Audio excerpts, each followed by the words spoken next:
Hello viewers, আসসালামু আলাইকুম ওয়া রাহমাতুল্লাহি ওয়া বারাকাতুহু। অন্তর্জাল চ্যানেলের পক্ষ থেকে আপনাদেরকে সবাইকে আন্তরিক শুভেচ্ছা ও অভিনন্দন। যারা এখনও অন্তর্জাল চ্যানেলটি সাবস্ক্রাইব করেন নাই, তাদেরকে সাবস্ক্রাইব করার জন্য বিশেষ অনুরোধ করা হলো এবং লাইক, কমেন্ট, শেয়ার দিয়ে পাশে থাকার জন্য বলা হলো। তো ভিউয়ার্স, একটা নবীজি সাল্লাল্লাহু আলাইহি ওয়াসাল্লাম তার কিছু সাহাবাদেরকে সাথে নিয়ে খচ্চরের পিঠে উঠে তিনি কোথাও গমন করার জন্য রওনা হলেন।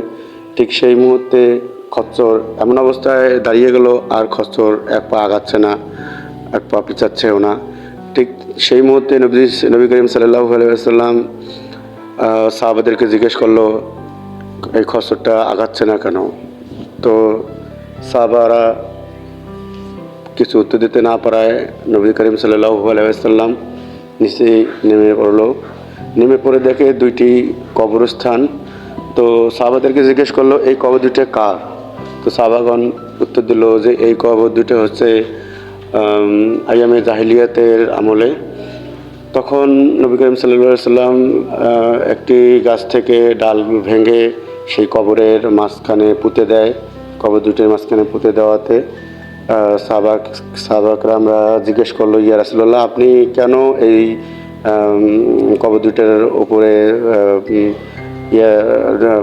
জ্যান্ত ডাল পুঁতে দিলেন? তখন নবী করিম সাল্লাল্লাহু আলাইহি ওয়াসাল্লাম ইরশাদ করলেন যে কবরের ভিতরে কি হচ্ছে তোমরা তো কেউ জানো না, আমি জানি। আর অবুঝ প্রাণী যারা, যেমন কুকুর, বিড়াল, গাধা, ঘোড়া, খচ্চর প্রভৃতি, এরা দেখতে পায়, শুনতে পায়, বুঝতে পায়। তো ওই কবর দুটোর মাঝে প্রচণ্ড তাদের আযাব হচ্ছে। এই আযাবের কারণে চিৎকারে ভয়ে খচ্চরটি হাঁটতেল না হাঁটে থেমে পড়েছে। তো তখন সাহাবাকেরা আমরা জিজ্ঞেস করলো, ইয়া রাসূলুল্লাহ, এই লোক দুটোর কি সমস্যা যার কারণে এত তাদের পাপ বা কষ্ট দেওয়া হচ্ছে? তখন নবী করিম সাল্লাল্লাহু আলাইহি ওয়াসাল্লাম ইরশাদ করে বলল যে একজন ছিল চকলখোর আর একজন ছিল প্রস্রাব পায়খানা করতে সবসময় অনীহা করতো, মানে প্রস্রাব পায়খানা করার সময় আর কি সতর্কতা অবলম্বন করতো না। সে কারণেই তাদের দুইজনের দুই কবরে প্রচণ্ড ভয়াবহ আযাব হচ্ছে। তো নবী করিম সাল্লাল্লাহু আলাইহি ওয়াসাল্লাম সাহাবাদেরকে আরও বলল যে তোমরা যদি এই আযাবের চিৎকার শুনতে পাইলা হয় বা পেতে, তাহলে কখনোই তোমরা মোদ্দার কাছে গেলে না হয় গোসল দেওয়ার জন্য, শেষ গোসল দেওয়ার জন্য। নবী করিম সাল্লাল্লাহু আলাইহি ওয়াসাল্লাম বলল, আমি যদি আল্লাহর কাছে আবেদন করতাম, ইয়া রাসূলুল্লাহ, এ আল্লাহ, আপনি এই এই সাহাবাদেরকে মৃত মানুষের কষ্ট বা আর্তনাদ শোনার ক্ষমতা দিন, তাহলে তোমরা কোনো লোক মারা গেলে তাকে গোসল করার জন্য যেতে সাহস পাবে না হয়, কেননা সেই সময় তারা বা তাদের আত্মাকে যে পরিমাণ কষ্ট বা আযাব দেওয়া হয় বা শাস্তি দেওয়া হয়, সে শাস্তির চিৎকার যদি তোমরা শোনো, তাহলে ভয়ে সেই মুর্দার কাছে তোমরা যাবা না গোসল দেওয়ার জন্য। তো সে কারণেই নবী করিম সাল্লাল্লাহু আলাইহি ওয়াসাল্লাম বলল যে এ কারণেই আল্লাহ তাআলা রাব্বুল আলামিন সবাইকে এই আত্মার কষ্ট বা আযাব বা চিৎকার শোনার মতো কোনো অভিজ্ঞতা দেয় নাই।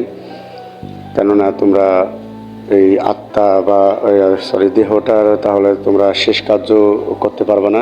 সে কারণেই নবী করিম সাল্লাল্লাহু আলাইহি ওয়াসাল্লাম বলল যে তোমরা এটা শুনিও না, শোনার দরকার নেই তোমাদেরকে।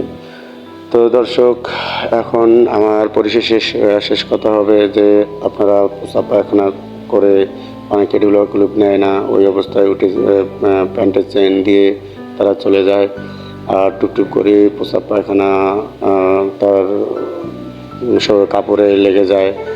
তারপর প্রস্রাব করে পানি নেয় না, অনেকে প্রস্রাব করে দাঁড়িয়ে প্রস্রাব করে। তো এসব কারণেই আর কি এই কবরে আযাব। আর চকলখোর অর্থাৎ একজনের কথা আরেকজনকে বলা, এটা অত্যন্ত ভয়ানক একটা অপরাধ ইসলামের দৃষ্টিতে। তাই আমরা চেষ্টা করব একজনের কথা আরেকজনকে না বলা, আর হলো প্রস্রাব পায়খানা করার সময় আমরা সতর্কতা অবলম্বন করব।